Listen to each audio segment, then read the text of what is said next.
this is Ron Edwards, Master Sommelier and Director of Wine Education for Winebow. Today let's talk a little bit about Riesling. And the bottle looks familiar, but the region's a little different. So this is actually from Oregon. It's specifically from J. Christopher Winery.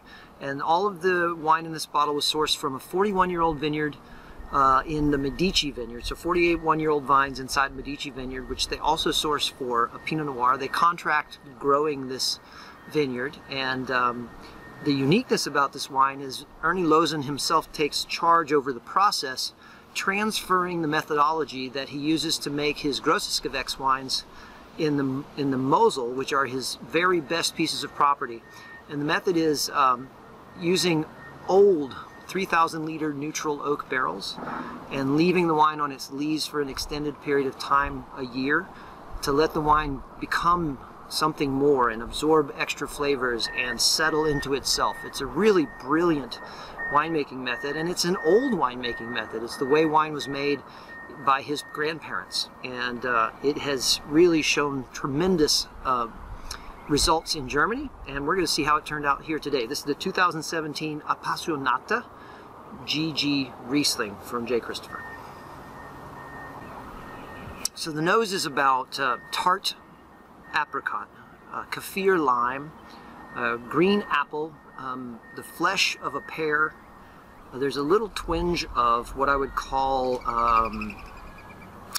passion fruit.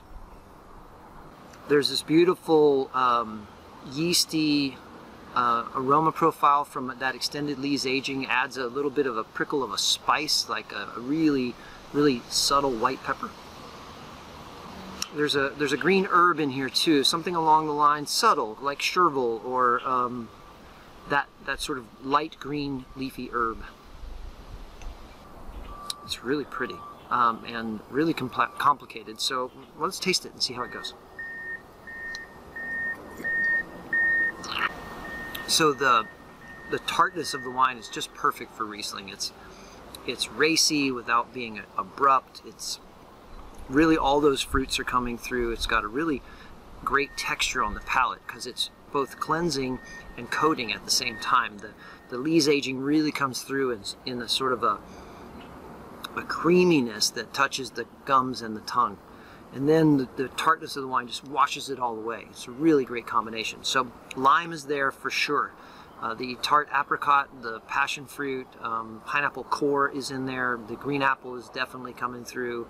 And I would say that it's in, a moderately ripe to ripe pear without the skin.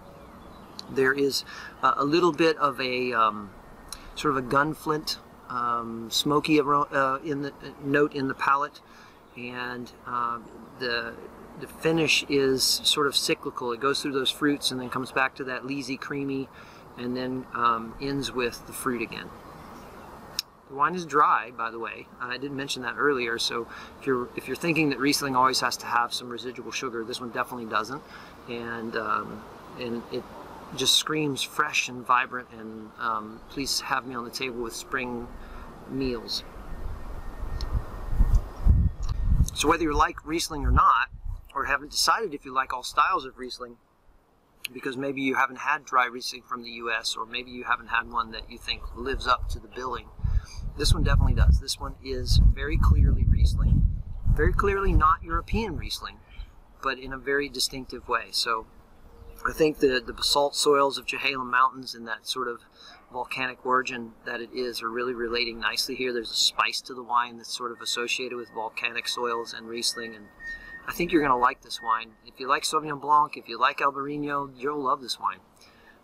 So go out and find a bottle of the Appassionata 2017 GG from J. Christopher. I think you'll enjoy it as much as I am.